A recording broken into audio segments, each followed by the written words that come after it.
ഇന്ന് ഞാൻ വന്നിരിക്കുന്നത് എല്ലാവർക്കും മനസ്സിലാകുന്ന ഒരു കാര്യവുമായിട്ടാണ്.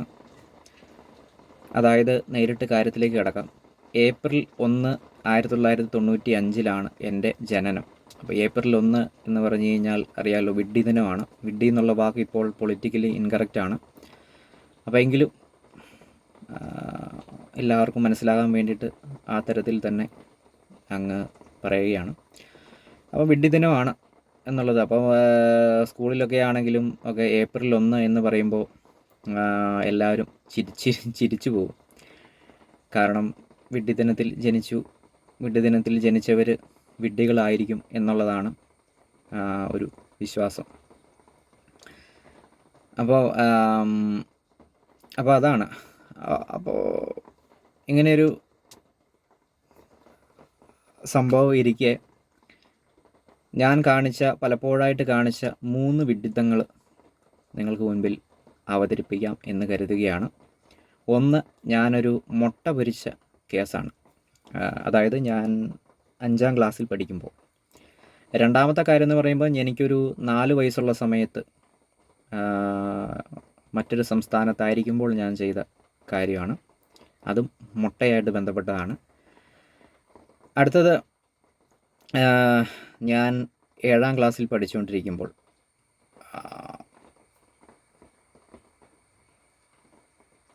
ഏഴിലാണോ 6ലാണോ എന്നുള്ള കാര്യം കൃത്യമായിട്ട് ഞാൻ മറന്നുപോയി. 7ലാണെന്നാണ് എൻ്റെ ഓർമ്മ, അതോ 6ലാണെന്നും സംശയമുണ്ട്. എന്താണെങ്കിലും ഒരു ഓണക്കാലത്താണ്, ഓണവുമായിട്ട് അനുബന്ധിച്ച ഒരു സമയത്താണ്. അപ്പോൾ അന്നാണ്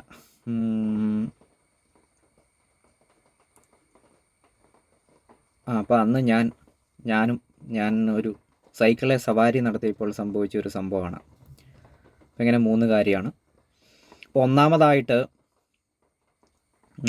ഓർഡറിലല്ല പറയുന്നത്, എന്നാലും ഒന്നാമതായിട്ട് ഞാൻ ആദ്യം 5ാം ക്ലാസ്സിൽ വെച്ച് മുട്ട പൊരിച്ച കാര്യം പറയുകയാണ്. അപ്പോൾ 5ാം ക്ലാസ്സിലൊക്കെ നമ്മൾ പഠിച്ചുകൊണ്ടിരിക്കുമ്പോഴത്തേനും ഈ കുക്ക് ചെയ്യാനൊക്കെ അല്പം താല്പര്യം ഉണ്ടായിരുന്നു. പിന്നെ അതുപോലെ തന്നെ അതിനൊപ്പം തന്നെ എനിക്ക് മൃഗങ്ങളെ വളർത്തുന്ന കാര്യത്തിലും ചെറിയ താല്പര്യം ഉണ്ടായിരുന്നു. അത് പിന്നീട് പോയതാണ്. ആ കഥ പിന്നീട് പറയാം.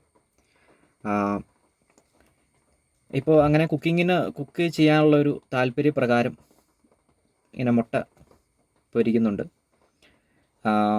പല ദിവസങ്ങളായിട്ട് ഇങ്ങനെ മുട്ടയൊക്കെ പൊരിച്ചു. അപ്പോൾ ഞാനിങ്ങനെ പലപ്പോഴും ശ്രദ്ധിച്ചിട്ടുണ്ട്. പണ്ട് തൊട്ടേ ഞാനിങ്ങനെ ശ്രദ്ധിക്കുമായിരുന്നു. ഈ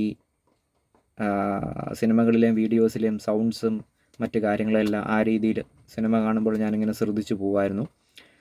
അപ്പോൾ അതിൻ്റെ ഫലമായിട്ട് ഈ പല പാചക വീഡിയോകളിലും നമ്മൾ കാണുന്ന ഈ മുട്ട ഇങ്ങനെ കുത്തി ഒഴിക്കുമ്പോൾ ഒരു സൗണ്ട് വരും, എന്നൊരു സൗണ്ട്. അപ്പോൾ അങ്ങനെ പല രീതിയിൽ ഇങ്ങനെ വരും. അപ്പോൾ ആ ഒരു എന്നുള്ളൊരു സൗണ്ട് നമ്മളിങ്ങനെ കേട്ട് അതിങ്ങനെ ഒരു ഇഷ്ടമുണ്ട്. അപ്പോൾ എങ്ങനെയാണ് ഈ സൗണ്ട് നമ്മൾ ഇഷ്ടപ്പെടുന്ന രീതിയിലായി നമ്മൾ അങ്ങ് ഇഷ്ടപ്പെടുന്നതെന്ന് അന്ന് ചിന്തിച്ചിട്ടില്ല. അപ്പോൾ അതുകൊണ്ട് ഇനി കുറച്ച് ആ ഒരു സൗണ്ടോട് കൂടി സ്റ്റൈലായിട്ട് അങ്ങ് മുട്ട പൊരിക്കാമെന്ന് ഒരു ദിവസം രാത്രി ഞാൻ തീരുമാനിച്ചു. അപ്പോൾ ഞാനെന്ത് ചെയ്തു, പതിവ് പോലെ ചട്ടി വെച്ചു, എണ്ണയൊഴിച്ചു. എണ്ണ ചൂടായിക്കൊണ്ടിരിക്കുന്നു. ചൂടായി എന്ന് കരുതുക. മുട്ടയെടുത്തു.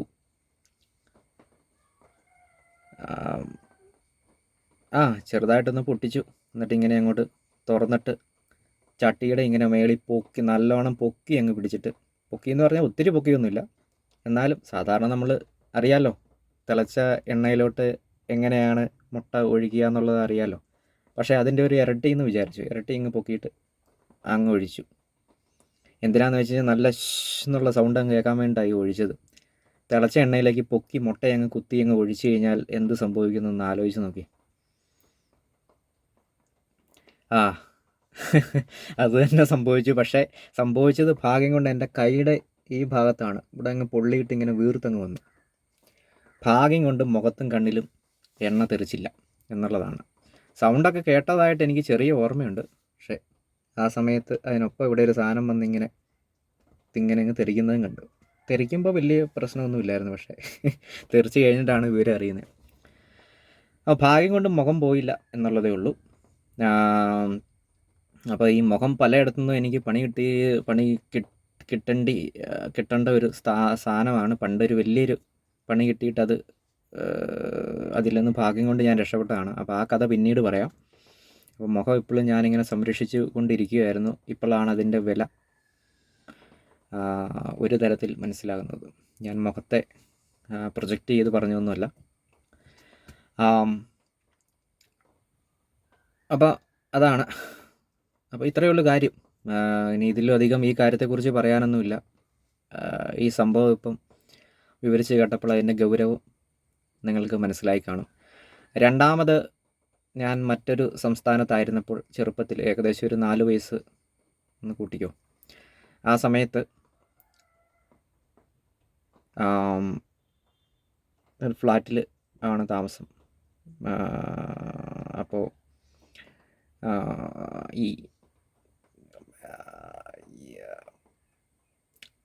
എന്താ പറയുക, ഞാൻ മുട്ട വാങ്ങിക്കാൻ പോയിട്ട് അതൊരു കറുത്ത കൂടിൻ്റെ അകത്ത് 3-4 മുട്ട വാങ്ങിച്ചു. അപ്പോൾ അത് വാങ്ങിച്ചിട്ട് ഒരു റൗണ്ടാനയൊക്കെ കഴിഞ്ഞ് പിന്നിട്ടാണ് ഇങ്ങോട്ട് വരുന്നത്. 4 വയസ്സേ ഉള്ളൂ എനിക്ക് സമയം. വളരെ തിക്കും തിരക്കുള്ള ഒരു സിറ്റിയാണ്.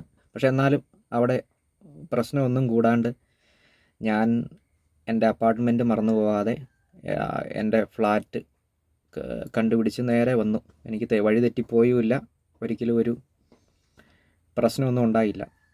ഒറ്റയ്ക്കാണ് ഞാൻ ഈ മുട്ട വാങ്ങിച്ചുകൊണ്ട് വന്നതെങ്കിലും. അപ്പം അങ്ങോട്ട് പോയത് ഒരാളുടെ കൂടെയാണ്. അപ്പോൾ ഞാനിവിടെ വന്നു. നല്ല ധൈര്യമായിട്ട് ഈ സിറ്റികളിലൂടെ എല്ലാം കറങ്ങി ഈ വളഞ്ഞു കിടക്കുന്ന വഴിയൊക്കെ തെറ്റാണ്ട് നേരെ, ഒട്ടും ആലോചിക്കാണ്ട് നേരെ ഇവിടെ തന്നെ വന്നു. സ്ഥലത്ത് തന്നെ എത്തി. വാതിൽ അടഞ്ഞു കിടക്കുന്നു. അപ്പം എൻ്റെ കയ്യിലൊരു കറുത്ത കൂടിൻ്റെ അകത്ത് മുട്ടയുണ്ട്. 3, 4, 5, 6 മുട്ടയുണ്ട്. അപ്പോഴും ഞാൻ എന്ത് ചെയ്തു, അപ്പോഴും ഈ സൗണ്ടാണ് എൻ്റെ മനസ്സിൽ കിടക്കുന്നത്. മുട്ട പൊരിച്ച സൗണ്ട് പോലെ ഈ വാതിലിട്ട് കൊട്ടുമ്പോൾ ഒരു ടൊക്ക് ടൊക്ക് എന്നൊരു നല്ല സൗണ്ടുണ്ട്. അത് നമ്മൾ കേട്ടിരിക്കുന്നത് നമ്മളെ വളരെ ഒരു ഇഷ്ടപ്പെടുന്ന രീതിയിലാണല്ലോ, ഈ മുട്ടയുടെ സൗണ്ട് പോലെ കേട്ടിരിക്കുന്നത്. പക്ഷേ അതിൻ്റെ യാഥാർത്ഥ്യം നമ്മൾ ചിന്തിക്കുന്നില്ല. ഞാൻ എന്ത് ചെയ്തു, നമ്മളൊരു ഒരു ഒരു ഒരു എന്താ പറഞ്ഞ, ഒന്ന് എൻജോയ് ചെയ്ത് ആ ഒരു സൗണ്ട് ആസ്വദിച്ചങ്ങ് മുട്ടിയേക്കാമെന്ന് വിചാരിച്ചുകൊണ്ട് ഞാൻ എന്ത് ചെയ്തു, കൈ കൊണ്ട് മുട്ടാതെ ഈ മുട്ടയുള്ള കൂട് വെച്ചിട്ട് ഇങ്ങനെ ടക്ക് ടക്ക് ടക്ക് എന്നിങ്ങനെ 3 മുട്ട അങ്ങ് മുട്ടി.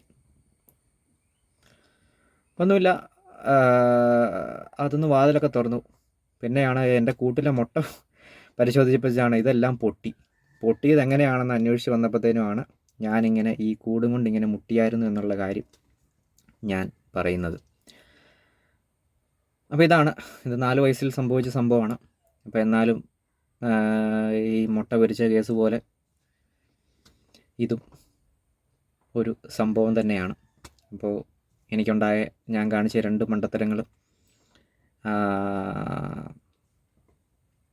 ഇനി മൂന്നാമത്തേതെന്ന് പറയുമ്പോൾ 7ാം ക്ലാസ്സിൽ പഠിക്കുമ്പോഴാണത്.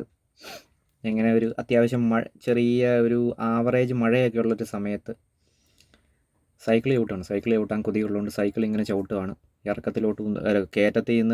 കയറ്റത്തിലോട്ട് ഉന്തി കയറ്റും. എന്നിട്ട് ഇറങ്ങി ഇങ്ങനെ കയറിയിരുന്ന് ഇങ്ങനെ പോരും. അപ്പോൾ ഈ മഴ ഇങ്ങനെ നിൽക്കുന്നു, പെയ്യുന്നു, അങ്ങനെയാണ്. അപ്പോൾ മഴ വന്നു കഴിഞ്ഞപ്പോൾ ഞാൻ എന്ത് ചെയ്തു, ഒരു കുട എടുത്തിട്ട് ഇറക്കത്തിൽ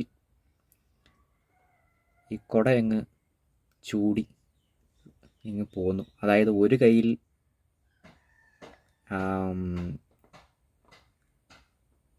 ഈ വലത് കയ്യിൽ കുട ഇരിക്കുന്നു, ഇടത് കൈയാണല്ലോ നമ്മൾ പുറകിലത്തെ ബ്രേക്ക് ആയതുകൊണ്ട് ഇടത് കൈയിലാണ് നമുക്ക് ബ്രേക്ക് പിടിക്കാനുള്ള സൗകര്യം കൊണ്ട് ഇടത് കൈ ഹാൻഡിലെ പിടിച്ചിട്ട് ബ്രേക്കും ഒക്കെ പിടിച്ചിട്ട് ബ്രേക്ക് അപ്ലൈ ചെയ്യാൻ എളുപ്പത്തിന് പിടിച്ചിട്ട് വലത് കൈയിലാണ് കുട പിടിച്ചിരിക്കുന്നത്. അപ്പോൾ ഇങ്ങനെ പോരുവാണ്. അപ്പോൾ ഈ ഇറക്കമായതുകൊണ്ട് സൈക്കിളിൻ്റെ വേഗത ഇച്ചിരി കൂടി. ഇപ്പോൾ കുട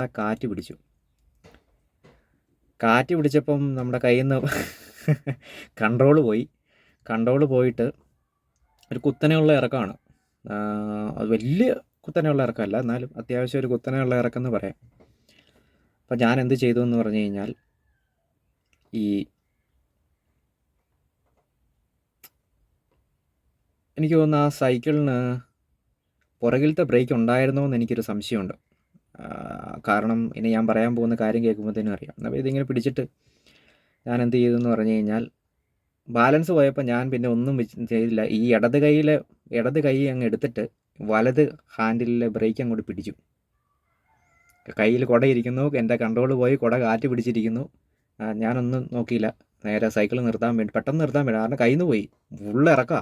അങ്ങ് പോയി കഴിഞ്ഞാൽ വേറെ പണി സംഭവിക്കും. അപ്പം പെട്ടെന്ന് നിർത്താൻ വേണ്ടിയിട്ട് കുട കാറ്റ് പിടിച്ചോണ്ട്, ഇല്ലെങ്കിൽ എവിടെയെങ്കിലും കൊണ്ട് കുത്തിക്കയറ്റി നിർത്തായിരുന്നു. ഇത് പെട്ടെന്ന് നേരെ ഇടത് കയ്യിൽ നിന്ന് ആ ഹാൻഡിൽ കൈയും കൂടെ എടുത്തിട്ട് വലത് കയ്യിൽ ബ്രേക്കും കൂടെ ഒറ്റ പിടി പിടിച്ചു. എന്ത് സംഭവിച്ചിരിക്കുകയെന്ന് ഞാൻ പറയേണ്ട കാര്യമില്ലല്ലോ. സൈഡിലൊരു കരിങ്കല്ല് വെച്ച കെട്ടിയ ഒരു ചെറിയ മാട്ടയുണ്ടായിരുന്നു. അവിടെ ചെന്ന് ഞാൻ അടിച്ച് വീണിട്ട് ഞാൻ ആദ്യം എഴുന്നേറ്റ് കഴിഞ്ഞിട്ട്, പണ്ട് ഒരു സുഹൃത്ത് എന്നോടൊരു കഥ പറഞ്ഞിട്ടുണ്ട്. ഏതോ ഒരു പുള്ളി അപകടത്തിൽപ്പെട്ടിട്ട് നാരങ്ങ വെള്ളം കുടിക്കാൻ വേണ്ടി ചെന്ന് കഴിഞ്ഞിട്ട് ഹെൽമെറ്റ് ഊരി നോക്കിയപ്പോൾ പുള്ളിയുടെ തലയും കൂടെ ഊരി പോകുന്നെന്ന്. അപ്പോൾ ഞാൻ ഇത് ചിന്തിച്ചൊന്നും ചെയ്യുന്നൊന്നുമല്ല, അറ്റ് എ ടൈം പെട്ടെന്ന് ചെയ്യുന്നതാണ്. ഞാൻ അവിടുന്ന് വീണിട്ട് എണീറ്റ് കഴിഞ്ഞപ്പോൾ ഞാൻ ഈ മാട്ടയുടെ സൈഡിലാണ് കിടക്കുന്നത്. അപ്പം ഞാൻ ആദ്യമേ തന്നെ എൻ്റെ തലയൊക്കെ ഒന്ന് തപ്പി നോക്കി ഇവിടെ. കാരണം മാട്ടയ്ക്കിട്ട് തലയടിച്ചാൽ ശരിക്കും പറഞ്ഞു കഴിഞ്ഞാൽ ഞാൻ ആ കാണിച്ച പണിക്ക് വീഴേണ്ടത്. തലയൊക്കെ തപ്പി നോക്കി, പ്രശ്നമൊന്നുമില്ല. തലയിൽ നിന്ന് ചോരയൊന്നും വരുന്നില്ല, വലിയ വേദനയൊന്നുമില്ല. ബാക്കി മുട്ട് നല്ല ഒന്നാന്തരമായിട്ട് പൊട്ടി. നമ്മൾ ഈ സാധനം ഇങ്ങനെ അരച്ച് തേച്ച് പിടിച്ച് വിളിക്കുന്ന പോലെ എന്തോ ഒരു പരുവമായി. അങ്ങനെ അവിടെ ഇവിടെയും ചെറിയ ചതവും മുറിവൊക്കെ ആയി. മഴ പെയ്യുന്നുണ്ടായിരുന്നു, അതുകൊണ്ട് തന്നെ എങ്ങനെയാണ് ചതവ് എനിക്ക് അഫക്റ്റ് ചെയ്യുക എന്നുള്ളത് അതുമായിട്ട് ബന്ധപ്പെട്ട് സയൻറ്റിഫിക് നോളജ് ഉള്ളവർ ചിന്തിക്കുക. അപ്പോൾ എന്താണേലും തല രക്ഷപ്പെട്ടു. തലയടിച്ചു എന്നാണ് ഞാൻ വിചാരിച്ചത്, പക്ഷെ തലയും മുഖവും രക്ഷപ്പെട്ടു എന്നുള്ളതാണ്. അപ്പോൾ പിന്നെ എനിക്ക് തോന്നുന്നു അതിൻ്റെ പുറകിലത്തെ ബ്രേക്ക് ഇല്ലായിരുന്നു എനിക്ക് തോന്നുന്നു, അല്ലെങ്കിൽ ഞാൻ അങ്ങനെ ചെയ്യാൻ സാധ്യതയില്ല. അപ്പോൾ എന്തായിരുന്നു അപ്പം ചെയ്യേണ്ടിയിരുന്നത് എന്നാന്ന് വെച്ച് കഴിഞ്ഞാൽ, കുട കാറ്റ് പിടിച്ചപ്പോൾ കുട അങ്ങ് എറിഞ്ഞിട്ട് ബ്രേക്ക് പിടിച്ച് നിർത്തിയാൽ മതിയായിരുന്നു. പക്ഷേ അന്നേരം അങ്ങനെ തോന്നിയില്ല. അത് കഴിഞ്ഞിട്ട് പിന്നെ ഞാൻ കടയിൽ പോയതൊക്കെ ഓർക്കുന്നുണ്ട്. ഇങ്ങനെ മുട്ടിങ്ങനെ ഇതായതുകൊണ്ട്, ഈ മുട്ട് പൊട്ടിയിരിക്കുന്നതുകൊണ്ട് പാൻറ് ഇങ്ങനെ മടക്കി ഇങ്ങനെ വെച്ചിട്ട് ഒരു കാല് താത്തി ഒരു കാലം ഇങ്ങനെ പൊക്കി വെച്ചുകൊണ്ടായിരുന്നു പോയിക്കൊണ്ടിരുന്നത്. ഇല്ലെങ്കിലേ ഈ കാറ്റ് കൊള്ളുമ്പോൾ ഇച്ചിരി ഒരു ശമനം കിട്ടും മുറിവിന്. അപ്പോൾ അതൊക്കെ ഒരു എന്താ പറയണേ, ഞാൻ 3 മണ്ടത്തരം കാണിച്ച കാര്യമാണ് ഈ പറഞ്ഞത്. അപ്പോൾ ഇത് എന്തിനാണ് പറഞ്ഞതെന്ന് വെച്ചാൽ പ്രത്യേകിച്ചൊന്നുമില്ല, ചുമ്മാ ഈ 3 കാര്യങ്ങളൊന്ന് പലപ്പോഴായിട്ട് ഓർത്തപ്പോൾ ഇതെല്ലാം കൂടെ കോർഡിനേറ്റ് ചെയ്ത് ജസ്റ്റ് ഒന്ന് പറയാമെന്ന് കരുതി ഞാൻ പറഞ്ഞതാണ്. അപ്പോൾ എന്താ, പ്രത്യേകിച്ചൊന്നും പറയാനൊന്നുമില്ല, ഇത് തന്നെ കാര്യം. കാണാം. Thank you.